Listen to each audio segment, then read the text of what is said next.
So I'm just coming up to one particular story here, and I'll make it quick.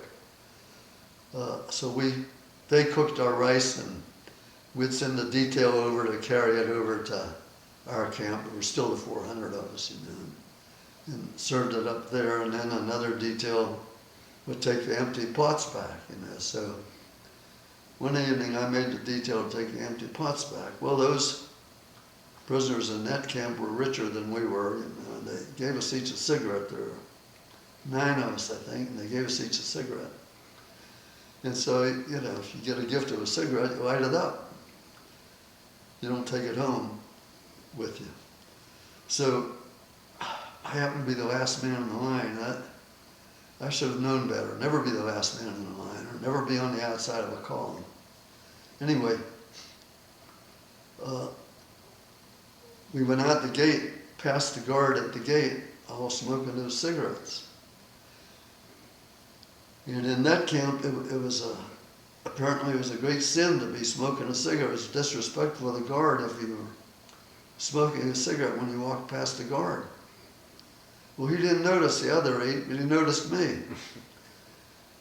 And he came flying at me, came at me from the side, kind of blindsided me, and threw a fist at me. And I knew better, everybody knew better, but Japanese tried to hit you with his fist, just roll with it. Don't duck, don't make him lose face, and I wasn't thinking quickly enough. I don't know what I was saying. I ducked and he missed me. And then he grabbed his rifle by the muzzle and swung the butt of it at my crotch, and I couldn't let him do that, so I caught it across my hands like that. In the meantime, he's screaming, "Tobacco!" Well, tobacco is their name for cigarette, their word for cigarette. And some instinct told me the only way I was going to get out of that was to be even madder than he was. And so I said, "Is this what the hell you're talking about?" And threw it down, made a great show of throwing it down to the ground with all my strength, and then just turned around and walked away. And I got away with it. He could have beat me to death. He could have shot me in the back. They could get away with about anything. Anyway, it was while we were at that camp, it was September 21st of 1944.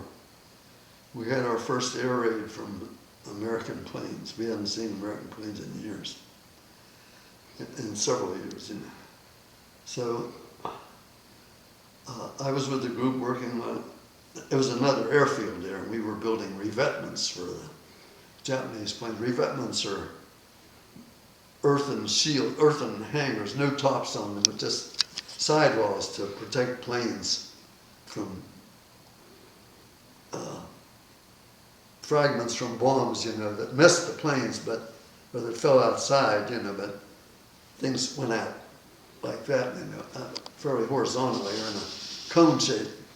And so the revetments were supposed to protect the planes. Anyway, we worked on the revetments, and we heard a real distant buzz, and looked up, and a great cloud of black dots up there, Excuse me. Japanese guard with us said, Japanese skokie, very good, Skokie is their word for airplane. So just then we saw the black anti-aircraft puffs bursting around the planes, said, "Japanese skokie, my butt, those are American planes." Well, then they ran us back to our barracks. But we had time to see the dive bombers diving we could see the port area from where we were. Dive bombers diving down at ships in port, in the harbor, and explosions, and ships burning, we saw a lot that they didn't want us to see. Anyway, we went back to the camp, back to our barracks there. There was the airfield ran right below us. We were on a hill above the airfield, above the runway. 2 Japanese planes tried to take off, and 2 of these Navy fighters came down behind them. One of them fired at the lead nip plane and blew it up, you know, and then the second nip plane pulled up sharply and collided with one of the Navy planes, and they both burst in, you know, into flames, you know. And one night, here the shotguns firing, you know, and the door burst open, and the Filipinos yelled from the doorway, "Come, we are liberating you." And most of these guys, get the hell out of here, you know. Where are we going to go, you know? But one Air Force sergeant went with them. And the next morning, the Nips picked 9 men at random and shot them. One guy had to watch his brother be shot. So after that, we were formed into 10-man shooting squads. The idea being we would watch the other 9 guys in the squad. So while I was still at Command Latuan, there was a kind of a hopeless case. Anyway, there was an escape attempt. There was a real tall, red-haired guy named Ballard in my barracks who happened to be in my shooting squad. We didn't know who were the other members of our shooting squad, but he was in mine. And a fellow from another barracks escaped, and they were out for a couple of days before they were caught. So 18 of us were locked up, you know, to be shot. And I don't know, after a week or 10 days or so, they came and got us. And the guards were in their white executioner's coats. It looked like the usual thing, and I was sort of determined to go out like a man, you know. And the Japanese officer read from a paper, and the interpreter read in English. It took me a while to realize that what he was saying was that the Japanese emperor was so magnanimous that he had decided to change that rule, that instead of being shot, we would merely be punished. So we were just locked up on short rations for another 3 weeks, you know, which was no big deal. Let's see.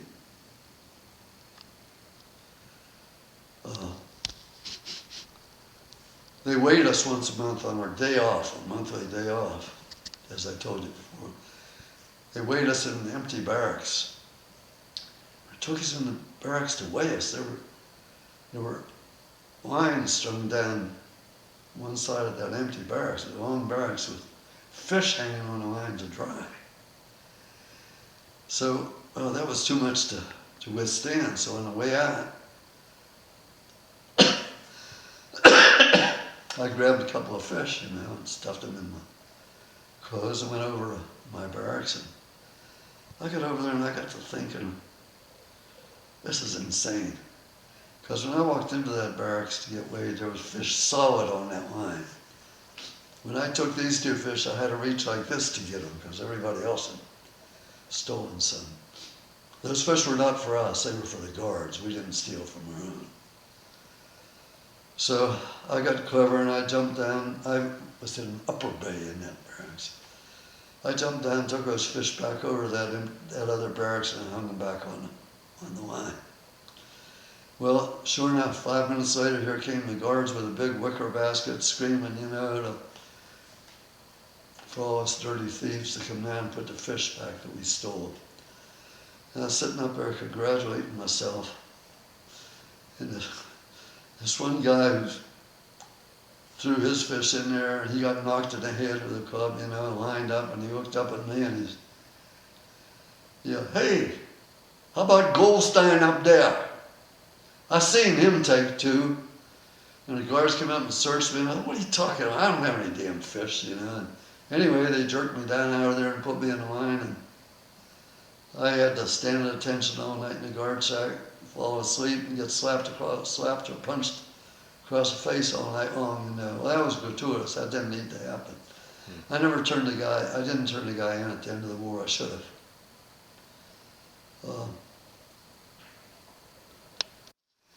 It was a pretty wintry place. The snow was very, very deep when we got there, and it lasted a long time. So these sleds, anyway, we heard these loudspeakers for the last few days there. We couldn't pick up the language very well. We didn't know that much Japanese, but we kept hearing the word Binijuku, and which is B-29, and MacArthur, the Japanese equivalent of MacArthur, And finally on the 15th, we managed to swipe Japanese newspapers, a little Japanese newspaper in the town whenever we could, take it back to camp. There was a contingent of 44 Australian officers that were brought into camp 3 or 4 months earlier. And the colonel in command of the Australians could decode Japanese. He had learned enough to. So anyway, on the 15th, we didn't stay all day. They came and the guards took us back to our camp, which is a couple kilometers away, and left us, And that was very strange. And we brought this newspaper back with us and gave it to the old Australian colonel there. He came out a little while later and he said, the war's over with. He said he had decoded that headline that said that Prime Minister Attlee, who we had never heard of, because we had heard of Churchill, of course. Prime Minister Attlee had announced to the world had announced to the British Empire that the world was now at peace. So the Japanese had surrendered. Well, our guards ran off, but the Japanese camp commander stayed there to protect us, he said, from the civilians. But we really didn't need that. But we didn't bother him.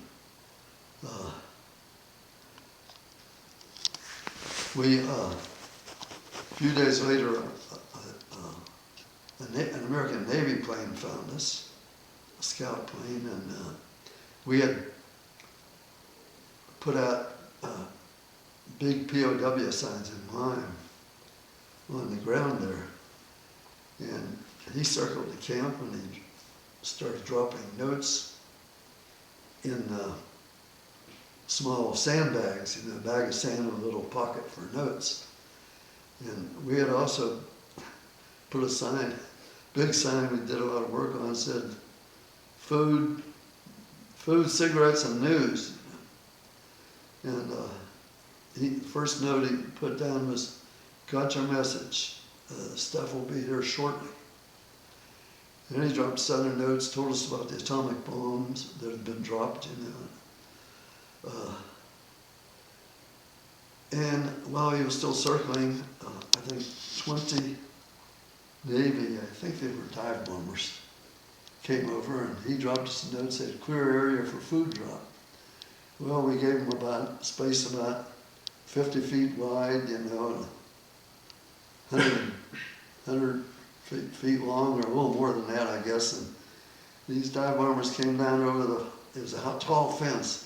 They came down there real slow, with flaps all down, and real low, and this guy in the back end would shove a box out of the back end of that thing and wave and take off again. And before they got through, 2 B-29s that we had never seen before. We had never been bombed by the B-29s. Anyway, we had never seen anything like that big before. But they sailed past one end of the barracks, and they went on past us a couple of miles and then turned around. I guess that was a downwind leg. Turned around and came at us with bomb bay doors wide open, and they had 2 B-29s full of 55-gallon drums loaded with food and clothes and all kinds of stuff, and attached to parachutes. And they were sitting on platforms in the bomb bays. They just dropped the whole thing from about 1,000 feet up. Platform, drums, everything. The drums were too heavy for the parachutes on them. So the parachutes just broke away and the drums just bombarded the camp. There were 2 guys. There was an Australian officer and one of our guys. that were inside the barracks. I don't know why they weren't outside with all, where the excitement was. Both of them were killed by 55-gallon drums of food and clothes that came through the barracks roof and just squashed them. I'm sure nothing was ever done about that. You know,